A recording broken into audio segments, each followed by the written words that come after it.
I'm Erin Roselle, Assistant Teaching Professor from Syracuse University, and I am really happy to be here today. It's my first time here, so it's really a pleasure to check it out and learn even more about Matilda Gage and the suffrage movement and many other things as well. So I am going to talk about crafting the narrative, media, and the suffrage movement. I'm going to talk about 1897, 98, and then I'm going to toss it over to my wonderful colleagues who are going to talk about the first, second, and third waves of feminism. So to give you a little bit of background about how we got here, when I first was working in higher ed, I was on a tenure track line at my previous institution, and I was trying to figure out what I wanted to study. And one of my colleagues said, think about what's in your own backyard, and also something you want to kind of attach yourself to for a while, and something that's going to continue to interest you. And for me, that was the suffrage movement. I grew up in the Finger Lakes. I'm a native of Geneva, learned a lot about the suffrage movement as a young child, which turns out I'm lucky because that isn't the case for everybody, it turns out. And so I started digging into the suffrage movement to see if anything would kind of really stand out to me that would align with my study in public relations. So I went to the Susan B. Anthony House's website, of course, in Rochester, New York, and I was looking at their timeline, and I came across this amazing nugget that said in 1898, Susan B. Anthony establishes a press bureau to feed articles on women's suffrage to the national and local press. And that just made me kind of stop in my tracks because I had been studying public relations for a long time, but never knew that she did that, and thought it was really interesting, and I will tell you why. Because in the PR textbooks, they tell the history of public relations in the context of the founding fathers. And that always kind of irked me because surely women were doing public relations work, strategic communication work, and they have been forever. Also, the textbooks didn't talk about activism and its connection to public relations. I mean, if public relations is about, changing public opinion, there is a clear connection there. So I took another look through my textbooks, which talk about P.T. Barnum of the circus being one of the founding fathers of public relations in the early 1800s. And then Ivy Lee, noted journalist turned PR practitioner, they say in 1904 opened Parker and Lee, and that was one of the first agencies. Then Edward Bernays, later on in the 1900s, was the nephew of Sigmund Freud, and the first to kind of connect behavioral psychology to public relations. And then Arthur W. Page later on was all about corporate public relations and the first vice president of public relations at AT&T. This is noteworthy because the suffrage movement happened right there in the early dawn of what we would consider modern public relations today. So they were missing from the textbooks is basically what I came to conclude. Moving on. So I continued digging, and the first little blip of information I found was this tiny little clip, and it was the size of a classified ad, about this big, in the New York Times. And back in 1897, the New York Times was really big. It was a paper about this big, right? So it only took that much space in the paper. And it was an ad that Susan B. Anthony placed in both the New York Times and the Washington Post, fundraising for a press bureau. She wanted to establish a press bureau in New York or Washington for the purpose of collecting and distributing to the press of the country facts and arguments in favor of the enfranchisement of women. And she said this will be placed in charge of a practical and experienced newspaper woman. And she wanted to raise $3,000 to get the press bureau going. This was about at the 50th anniversary of the start of the movement. So they had been going on for 50 years. And there was a clear need and desire to keep the momentum going in the press. And this is noteworthy for so many reasons, but one of the things I love about it is that, of course, Susan B. Anthony wanted to appoint a newspaper woman, right? A woman to lead this press bureau to continue sharing information about the movement and collecting the news from across the country. They had, of course, been engaging in a lot of media relations work, but this was a centralized press bureau that would deal with press nationally. So both putting the news out and collecting the news nationally, monitoring it, reading for sentiment, who is for and against the movement, and responding accordingly. So I was lucky enough to connect with someone at the University of Rochester. They have the Anthony Avery papers in their Rare Books and Special Collections division. And it's a collection of correspondence from Susan B. Anthony, between Susan B. Anthony and Rachel Foster Avery, who at the time was the corresponding secretary of the National Women's Suffrage Association. And this was right about at the 50th anniversary mark, and the correspondence talks about the press bureau. I don't know if you can see it with the sun shining in, but on the left is a letter from Susan B. Anthony to Rachel Foster Avery. And she says, I'm getting a little letter printed begging money for, and she underlines, a national press bureau. I'll see what will come of it. And on the right-hand side, I was so excited to find evidence of multiple copies of this, which was a fundraising letter, a form letter that they sent to many people attempting to raise money for the press bureau. And it says that we hope to inaugurate it at the 50th anniversary next February in Washington. So at the convention in Washington, and that such has been the growth of public sentiment on the question of women's enfranchisement, that it may now be regarded as one of the prominent issues of the day. There's no difficulty in securing ample space for its respectful consideration in the leading newspapers throughout the country. The only hindrance in the way of reaching millions of readers every week is the lack of a central office for collecting and distributing arguments and practical illustrations in its favor. And then they go on and, you know, if you would help us, please send us some money and we'll send you a receipt. All right. The next one is interesting because it's a letter from Susan B. Anthony to her cousin. And she says, I wish your good husband could see it a pleasure to him to send me $100 toward the establishment of a press bureau. So she was attempting to formally raise money for this press bureau, but also informally through friends and family. And she said, nothing would do so much to help all of us women to stay at home with our brothers, husbands, and sons to make them comfortable as to have our educational work done more largely through the newspapers and magazines throughout the country. Basically saying, if we raise money for this press bureau, the bureau can help us move this forward, and then we can spend more time at home doing the things we need, you think we need to do at home. And she says, I know that he feels the conditions of society for his daughters are vastly better today because of the agitation and education that's been carried out, et cetera, et cetera. And see if he does not say, yes, Hannah, I will do it at once.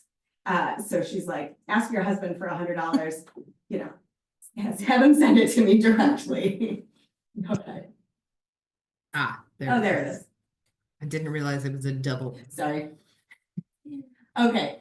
Then in 1897, more evidence, not only of the establishment of the Press Bureau or fundraising for the Press Bureau, but Susan B. Anthony's really keen understanding of the role of the media in shaping public opinion, and her understanding that they need to centralize the work to get the movement to move forward on a national level in the press. And she says, this trip has made me feel more than ever that the age demands we shall utilize the press of the country. And this is also interesting from just a social movement perspective, because she's talking about the dominant media of the day, which is newspapers. Today, our social movements clearly rely heavily on social media, but back then it was newspapers, and there were many, many, many more newspapers than there are today. And here's that letter that I was referring to. And she goes on to say, there's no use in relying upon the state associations to secure an efficient woman, not only to do the state work, but one in each county for local work. We must have a national press bureau with a woman at its head, with not only the experience and ability, but the leisure and the disposition to give her whole time to reading the press clippings of the entire country and putting herself in communication with every editor who says a word for or against our movement. That's a really big job. There was a lot of media coverage of the movement at the time, both for and against, and they worked exceedingly hard to respond to all of the above, but in particular the anti.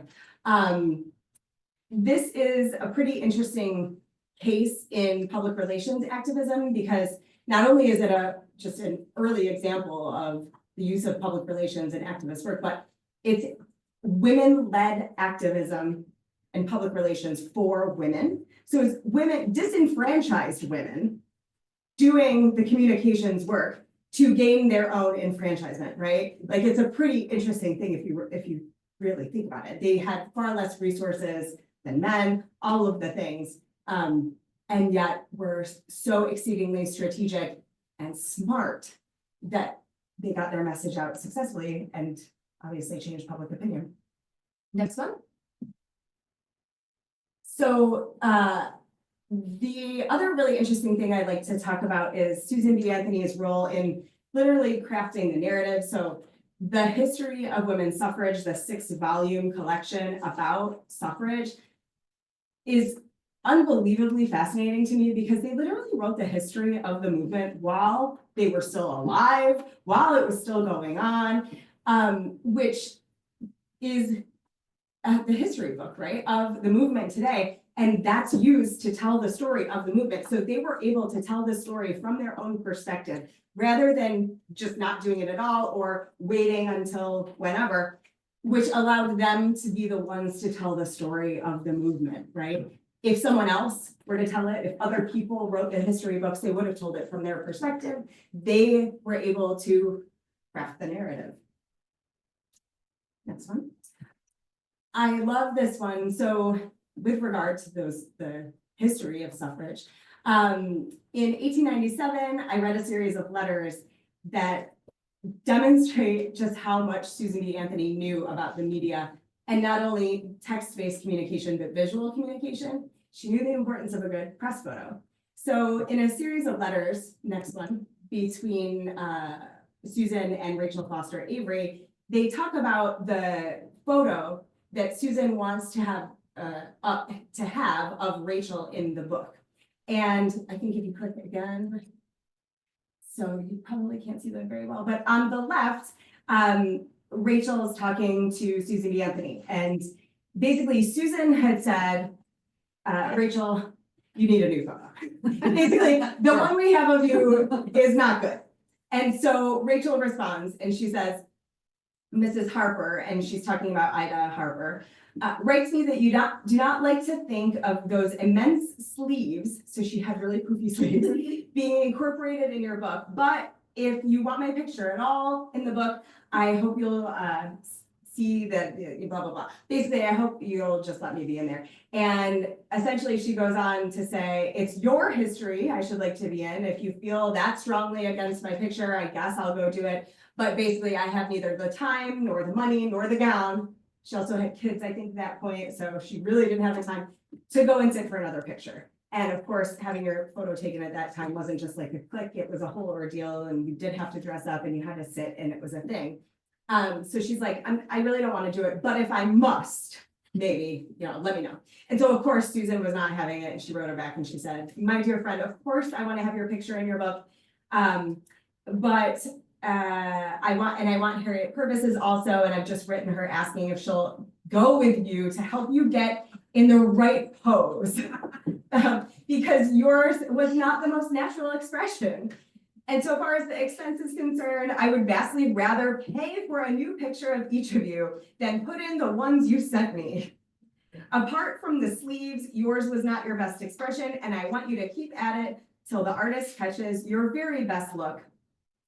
So now you and Harriet go do this for me. We must have the picture right away, for the publishers want to begin work on it immediately. And she goes on to say that several other women are also getting new pictures.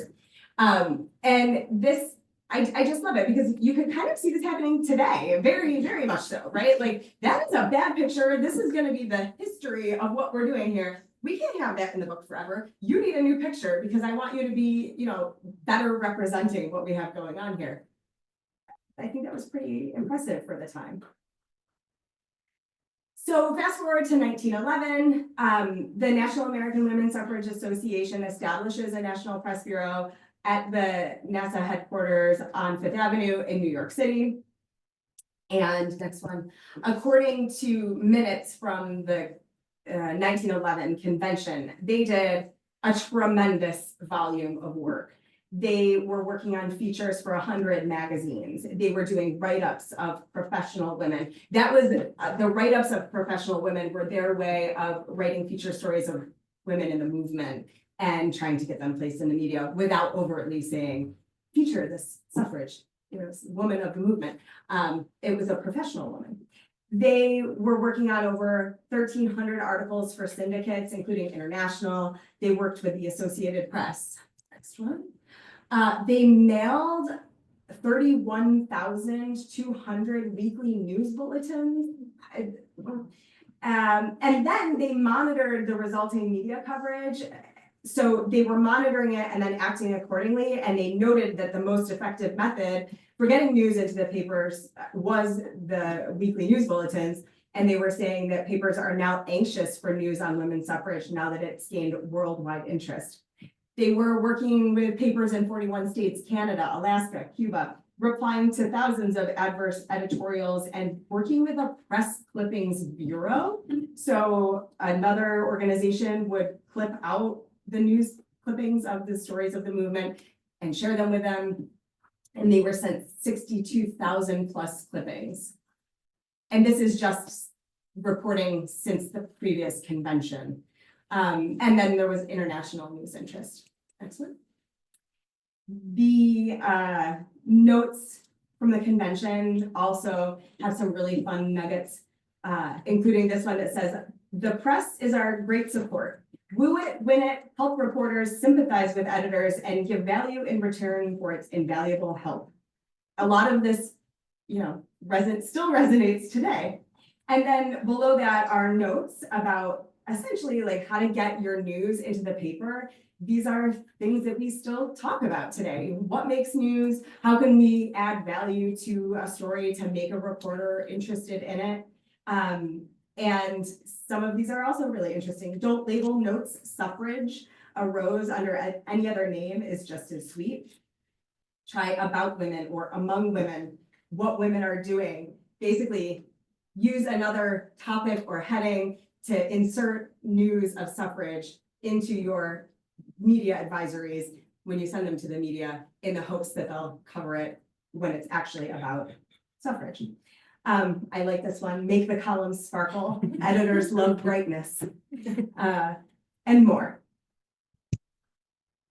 So in the 1914 reports, they state that we realize that publicity is as the breath of life to the suffrage movement. Without it, the benefit of any kind of suffrage work is reduced to a minimum. With publicity of the right kind, we secure full value for all our labor of organizing and campaigning. And this to me just really demonstrates they completely knew what they were doing. They fully understood the value of public relations and specifically here publicity. And that is why they allocated, as it turns out, large sums of money to get the press bureau going. I mean, having a press bureau in New York City clearly would not be cheap. They hired many women to work on it. And I think the money ended up being worth it because,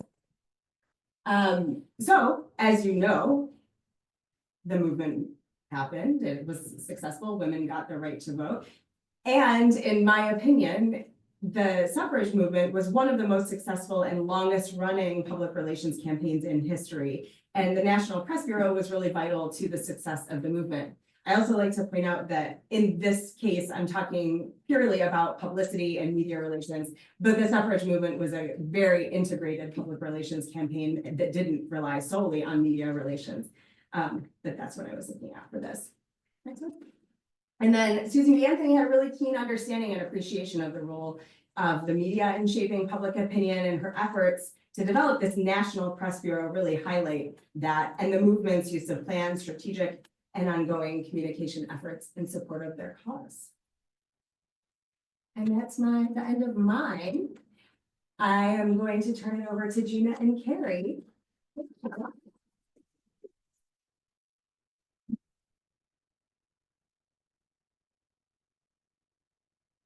Yeah, here, I'm too short.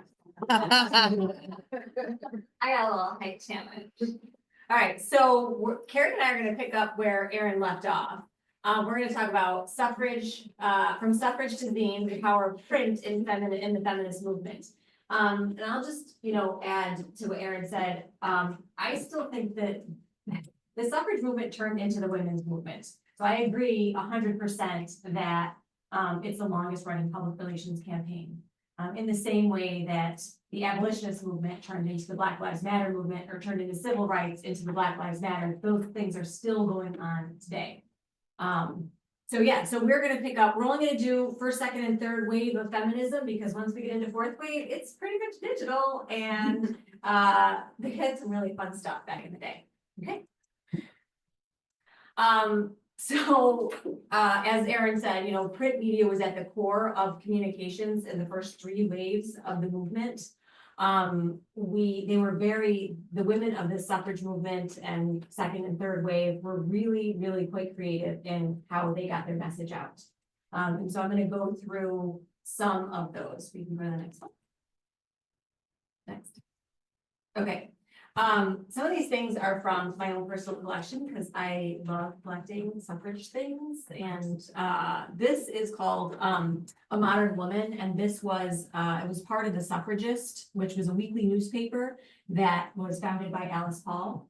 And what I love about this was an insert within the Suffragist. And so every week there would be another insert like this, and as you can see, if you look up here, these little women represent, like, you could be a lawyer, you could be an architect, you could be a chef. So they were showing you the different types of careers that you could have without having to always be the wife, the mother, the fill in the blank that is not these things.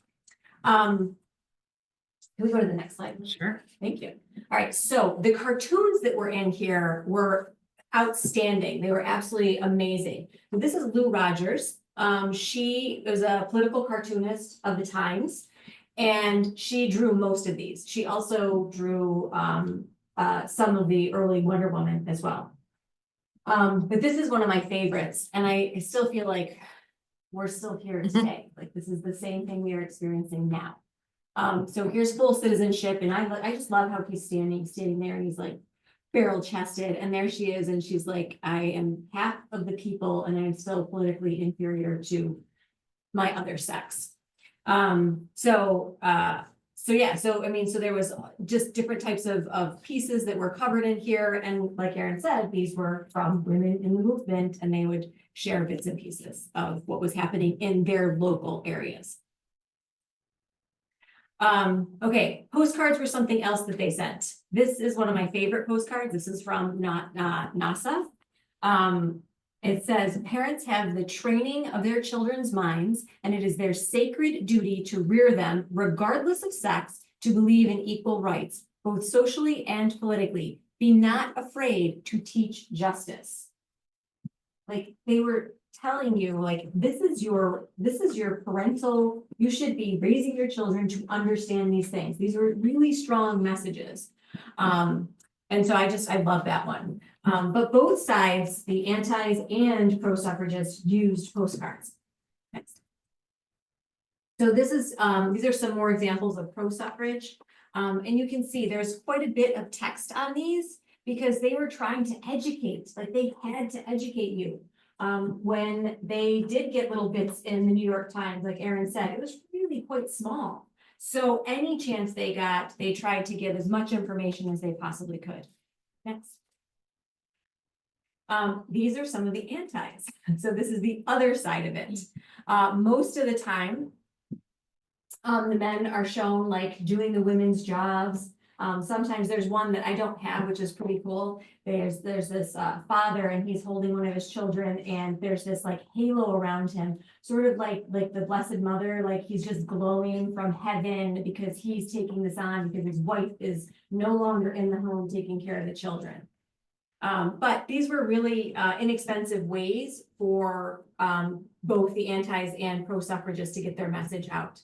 In the next slide. Most of the women were seen as spinsters, So here again, you have like, he's taking care of the kids. I don't care if she ever comes back and he's so happy. That's a rare one. They're usually never happy. They're always like him, grumpy and taking care and washing the dishes and stuff. Here's another one, like, oh, them suffragettes, they're getting everything. There's like a building, there's, you know, a bench for ladies only. We can't have that stuff. All right, next. Also, this is the only way you're ever gonna get the vote. You kiss your way into it. This one was really quite popular, and that's it was just like Uncle Sam, but it's Uncle Sam's suffragette. So you see how she is very masculine looking. Most of the women were portrayed as ugly spinsters, and quite masculine. Next.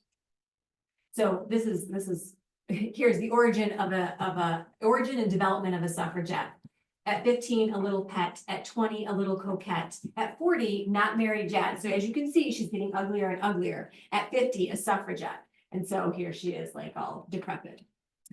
The other thing that they showed a lot was this of like binding them, closing, you know, there's one that there's a lock on her tongue to shut her up, right? So there's a lot of that kind of imagery toward women, especially in the anti-movement. So again, here they look pretty bad. This was a reoccurring image, so she's in quite a few of the anti-suffrage postcards, but they all pretty much look like that.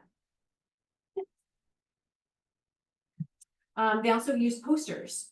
So this was a really give mother the vote, which you went to SUPS, so you know that was one of their songs. But they would hang these in their windows of their homes. They would hang them in like town square, anywhere where they could post and get people to see it.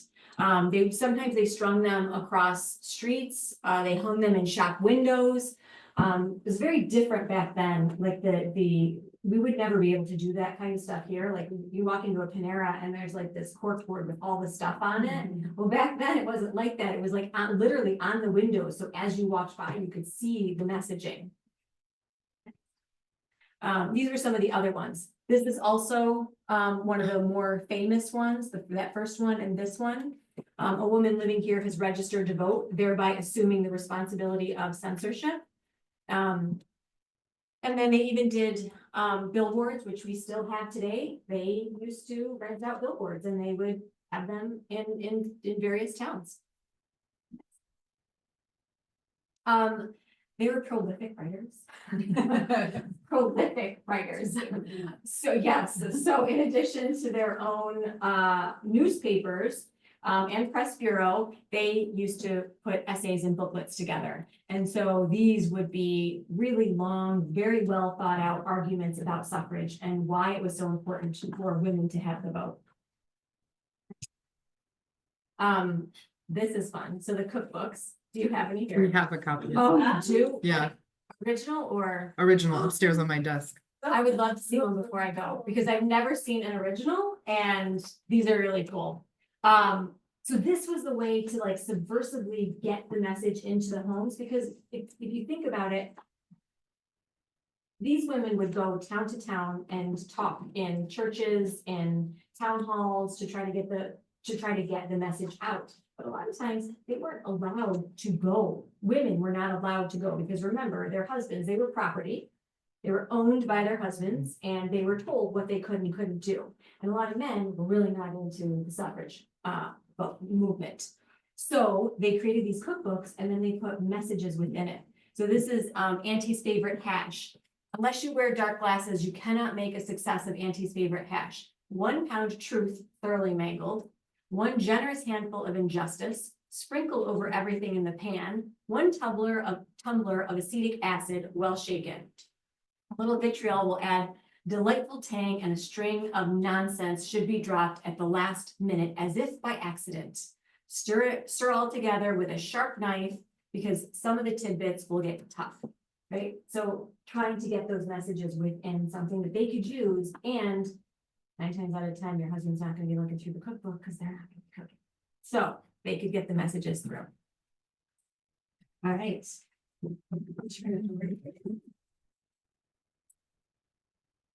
They're very, very clever. Really clever. Well, I think that the subversive theme will continue. So second wave, we're fast forwarding big time into the 1960s and 70s. So just starting to really think about how, from everything that Erin to Gina to me, is sort of how women both created the message and the means of distribution for that message in furthering the women's movement, from suffrage into magazines. So we can go to the next slide. So Ms. Magazine probably looks familiar. We're starting to get into some familiar territory. But in terms of like popular culture, Ms. Magazine was founded by Gloria Steinem, one of the leading thinkers in feminist movement. So many things are unique about Ms. Magazine, just its existence was unique. But it began as a special. It was an insert inside of New York Magazine. It wasn't assured that it was going to be a success. It was a preview kind of issue. They thought like, maybe we'll throw this in there and we'll see if it works. They clashed. Even though women had access to this thing, they still didn't have access to the entire structure where the magazine was printed. There was no budgets for anything. And there was a lot of heat on it from the beginning. So they were kind of like, I hope this works. Gloria Steinem has said multiple times that she didn't think it was going to work, but instead it sold out in just 8 days. So debut issue just tackled some light topics, including welfare, abortion, lesbian life, gender roles, just really came out guns blazing out of the gate. You can go to the next slide. So because it became an actual magazine, because of the success of the preview issue, the full magazine debuted in 1972 with Wonder Woman on the cover. And the goal was just to provide feminist news and information, which sounds really familiar, like all the way through this narrative that they were crafting. You can think back to Anthony's Press Bureau, right? Has kind of similar goals. So Steinem chose Wonder Woman because at that time, DC Comics was removing her powers. How dare they? And so they really wanted to kind of say like, look, like this is Wonder Woman kind of represents all of us in a lot of ways in the popular culture. So we're kind of like, we're taking something that is familiar to people and we're combining it with a feminist narrative. And Ms. Magazine, through its run, it tackled issues that weren't seen in the media before. So by 1976, we have this famous cover and article about battered wives. This was also a part of the feminist movement at the time where the second wave feminists established domestic violence as an issue. They established the first shelters for women. They changed the laws around sexual violence. So again, we're really starting to see the narrative change and the narrative become even more expansive because now that we have the vote and we've had it for a while, what are we going to do with it? So when this issue was published, the phrases battered woman and domestic violence were just entering the language. The women's movement was organizing the first shelters, pressing for first police responses and laws. Now the frontier is realizing that domestic violence is the most reliable indicator of all violence in the street or military violence against another country, because it normalizes the idea that violence is an inevitable or an acceptable way of solving conflict. Violence begins in the home and it must end there. Just see shades of Anthony Gage all the way through Steinem. Go next slide. So Dr. Luttrell has more photos in her collection. It's quite a collection. I've seen it. I feel very privileged to have gone into where they all exist, but just thinking about women in these positions and how they're not only, they're writing the history as they're living it, as they're creating the change. And the print media is the way that this has to exhibit for them because there is no other media. Television is hard. Television is expensive. So Ms. Magazine, we kind of like wonder, you know, what were they talking about? Right? Is that what you said? Yes. Every time I look at that, I'm like, what? We'd love to. Yeah, just to be in on the sort of, so we're creating, so what messages are we going to distribute? And we're creating the way that people are going to get them. She said, I backed into it. I felt very strongly there should be a feminist magazine, but I didn't want to start it myself. I wanted to be a freelance writer. I'd never had a job, never worked in an office, never worked with a group before. It just happened. I always wanted to be a writer. I got into activism just because it needed to be done. And you see that it's so interesting standing in someone's house right now that do we all back into it in a way? You know, are we all here because we believe in it, but we kind of are like, oh, well, maybe. But I think that Steinem's maybe, she's 91 years young now. And so her maybe went pretty far. So yeah, and they're turning her apartment in New York City into a like a center. They're kind of already planning for what happens next, so that her legacy can continue. So I follow her on Instagram. There's the irony right there. Go ahead. So third wave, we are rapidly approaching the internet now. So you can go next slide. So in third wave, we're going to fast forward to the 90s. So this is where things get a little crazy in terms of how the message comes to life. And the ways, once the internet hits in 1992, the print media starts to change. And the ways that women are starting to try to communicate with each other about feminist movement through print media was very underground, very subversive, because Riot Girl is a movement that happened in the 90s, part of third wave feminism amongst young women at punk rock shows. Did you know that feminism was happening at punk rock shows?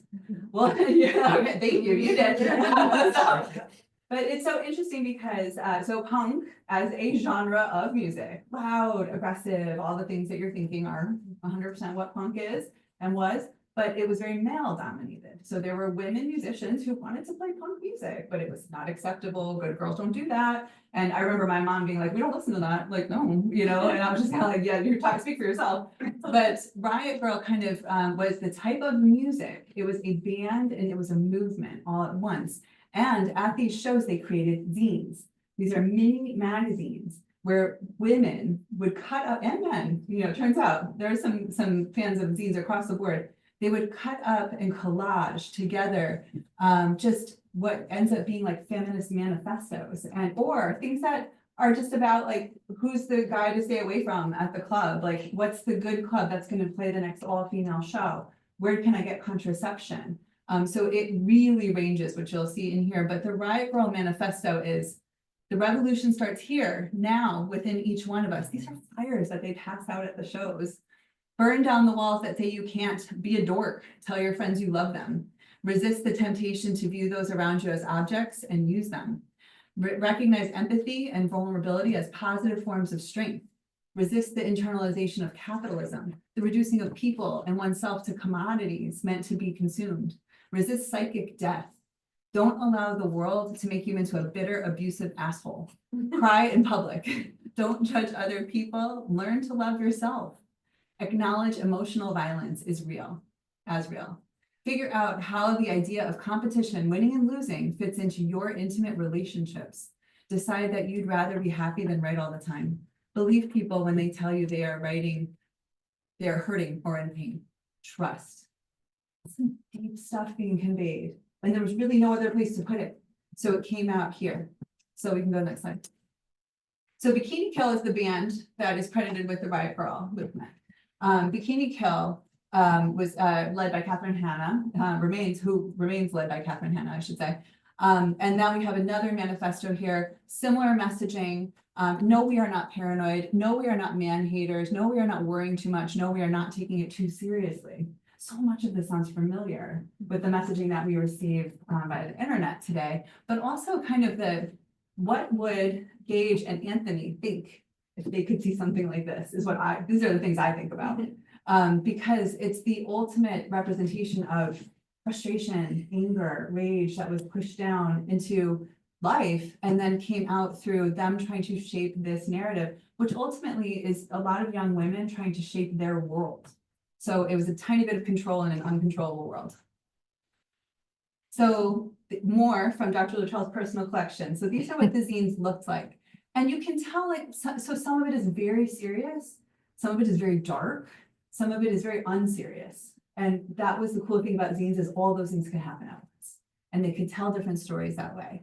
And they made their own artwork and they clipped, you remember cutting and pasting before it was Control-C, you know, like we'd cut and pasted and we scotch taped it down and we layered on, and then you would have to go to like a photocopier machine and make sure that you could get it all on one page.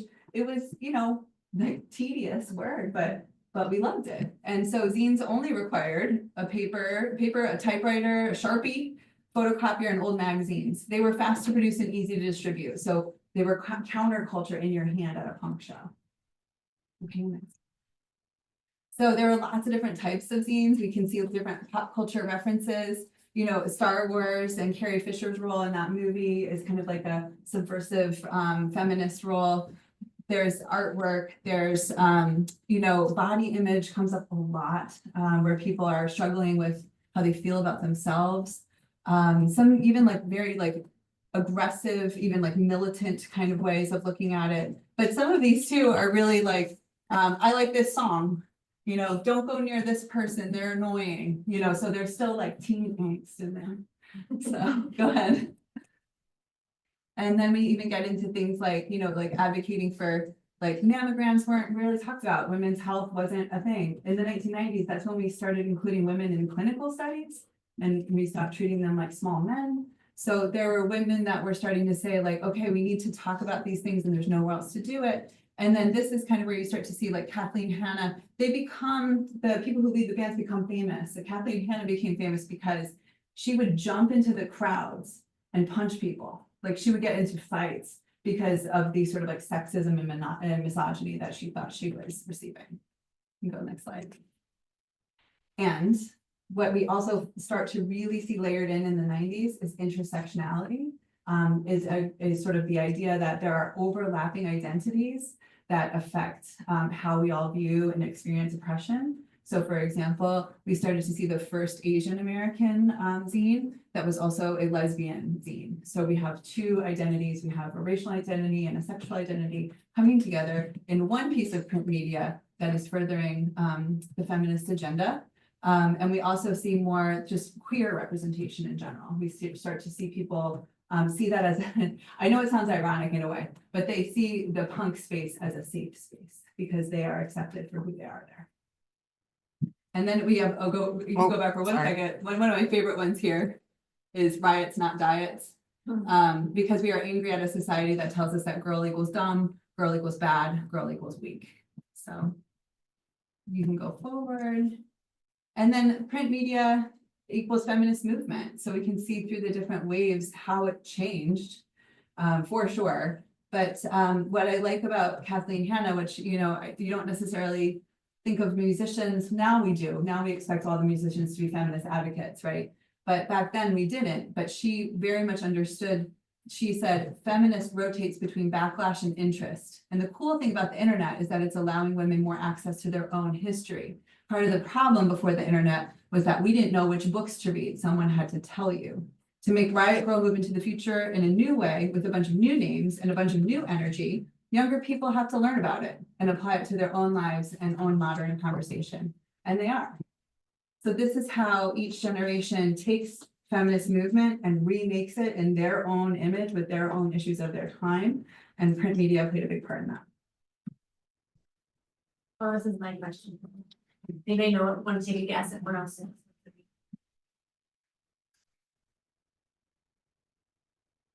do you think?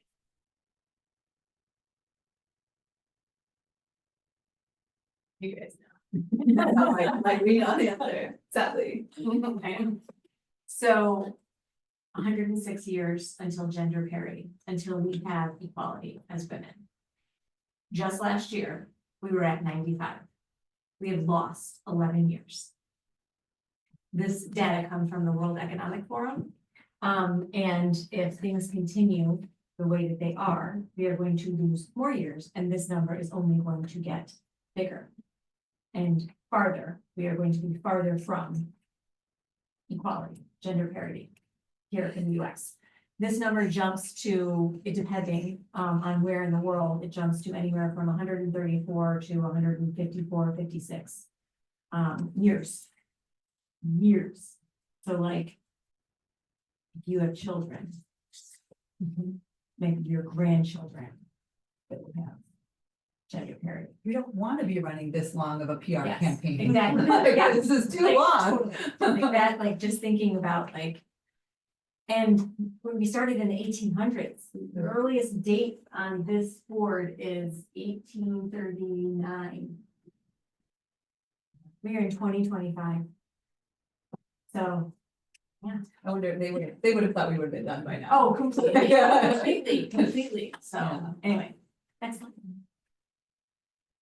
Oh, and these are zines that I made back in 1999. And it's really interesting, right? Like, I didn't go to any punk shows, I was not allowed. But I was over there in my dorm room making this stuff, and I just was like, I said to Gina, I was like, I think we did this, and I found them. So it's just like, I think that there's a Generation X need to cut things and collage things. So.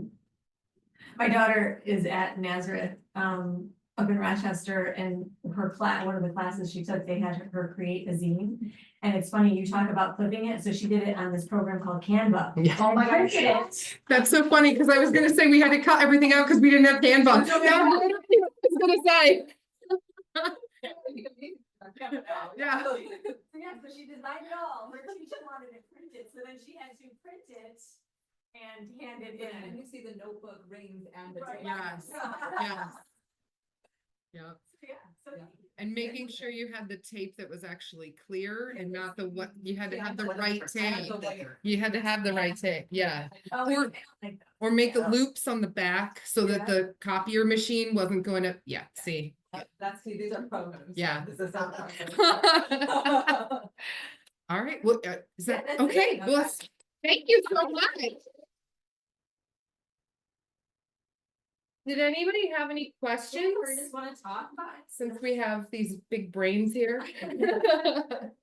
we just sort of geek out. Well, that's what we do here in this house. We Yeah. geek out. That's what we do.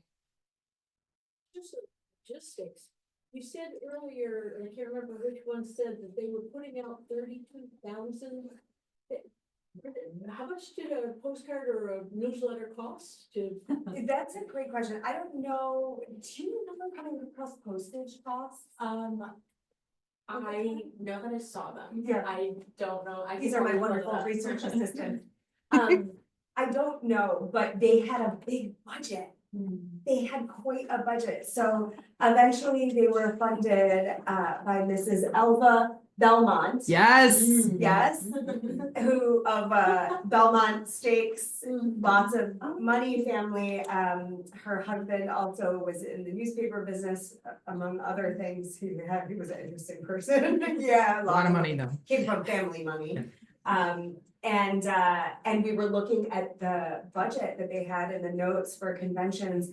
And what did we say by today's standards, for 1 year for the press bureau? She raised like It- 309,000. Raised $309,000. Like, it's then, it's insane. Yeah. Yes. So it was, yeah, so it was nice. Sorry, Yeah. Like today's. So it was about 9,000 then. Okay, So, so. yeah. But yeah, so they had the money to send out a lot of letters. And if they had sympathetic newspapermen, they would probably printing this one. Yeah, oh, that's true. Working it. They probably got a lot of in-kind printing done, yeah. One of the things that I thought was really interesting in the timing of Susan B. Anthony saying that she wanted to create this press bureau was it was right after Matilda left her group.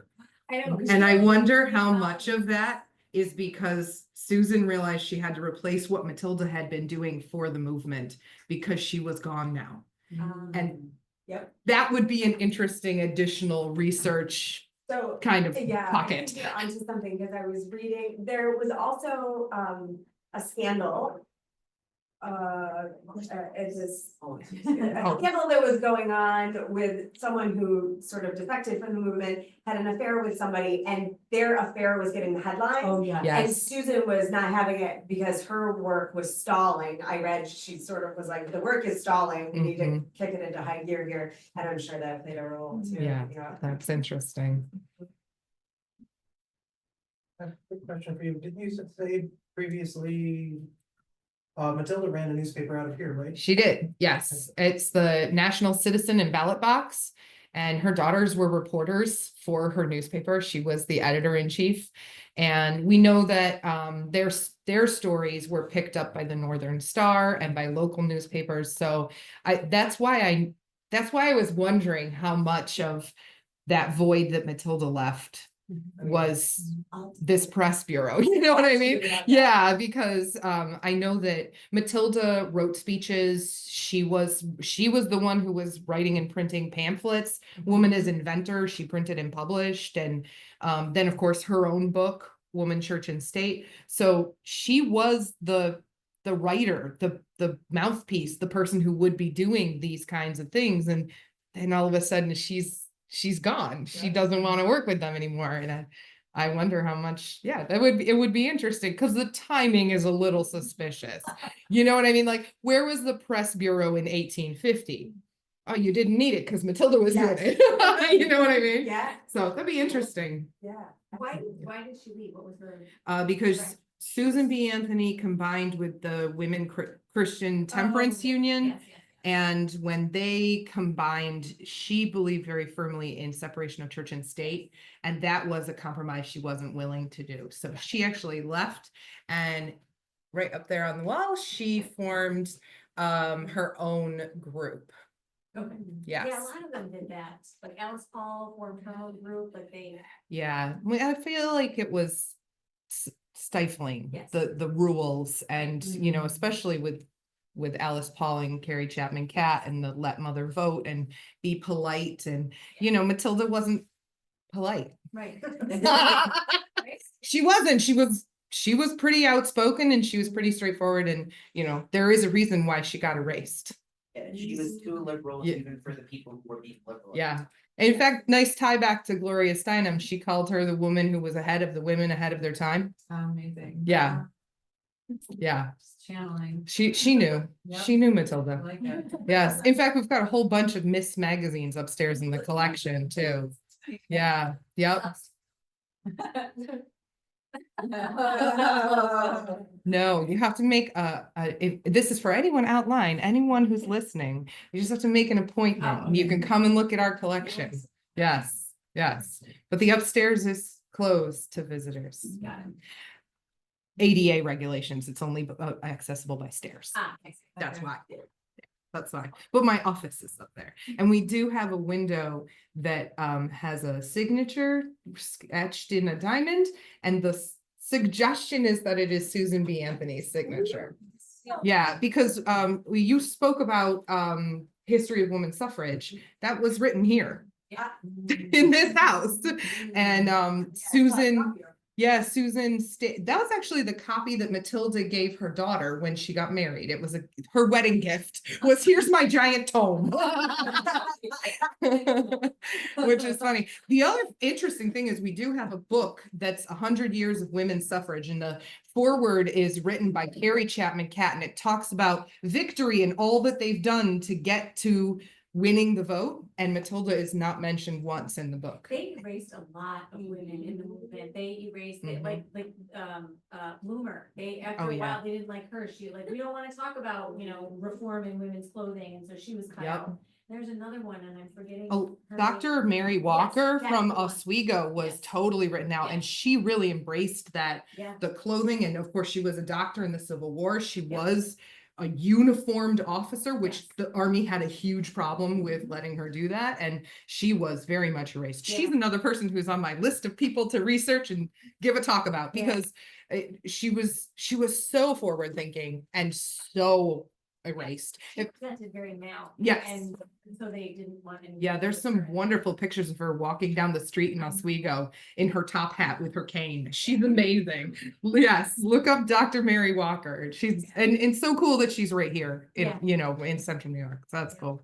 I was just reading a biography of Harriet Tubman, and Carrie Chapman Catt erased Harriet Tubman Yeah. from the suffrage movement as well. Said that she never came to any meetings, never did any public speaking with the suffrage movement, which is completely untrue, and it's so well documented Yeah. that it was sad that she would erase like one of 2 or 3 Black women. I have opinions about Carrie Chapman Catt. Yeah. And I'm very sad that her name is Carrie. That's very upsetting to me. I know, like, Carrie, how could you? Oh, well, 6 o'clock. It's time for dinner.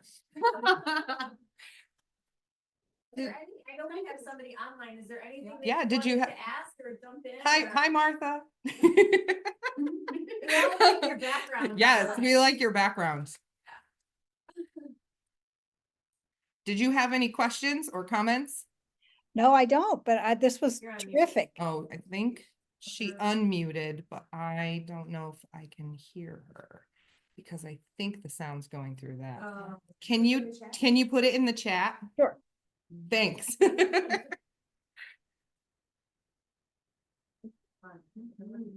So for your collection, is there any like, it doesn't, you just come upon it naturally? Yeah. Or? It's just things that I see that I like. Nice. I have what my GA in my office, he's a visual communication student, and I'm like, how do I preserve this? Like this whole thing. Yeah, there's things that I find to be really interesting. Some of the things are harder to get than others. Like, it's really easy if you want anti-suffrage postcards, things like that, but pro-suffrage, so hard to get. So I only have like a couple of them. Yeah, and I mostly have suffrage things. I have a couple of things from the 70s and a little bit for the 90s, but yeah. Oh. Fine. Yeah, I know, right? Yeah, We're all still collecting. That's the medal that the suffragettes Oh. got when they went to prison. Yes. Yeah. So, so there's two different little pins. So in the US, it was a door. It was like a prison door. So when you served time, when you came out, you got this pin. But in England or overseas, it actually looks like a military medal. Mhm. And every time you went in, which that experience was horrific, you would get like another sort of you would get another medal that would be added to it. So kind of like a general who goes into all these wars and there's all these little things that hang off of it. And so yeah, so that's kind of cool, but it's not original, that's a replica, Oh, okay. but It looks- it's still, it yeah. looks So Martha says, no questions. This was terrific. Really appreciate the comment you made about timing Reed Matilda leaving and SBA starting the press bureau. I've got thoughts about that. She says, thank you all. Well, thank you for coming. Thank you, Martha, for coming. All right, I'm going to end the Zoom, so thank you.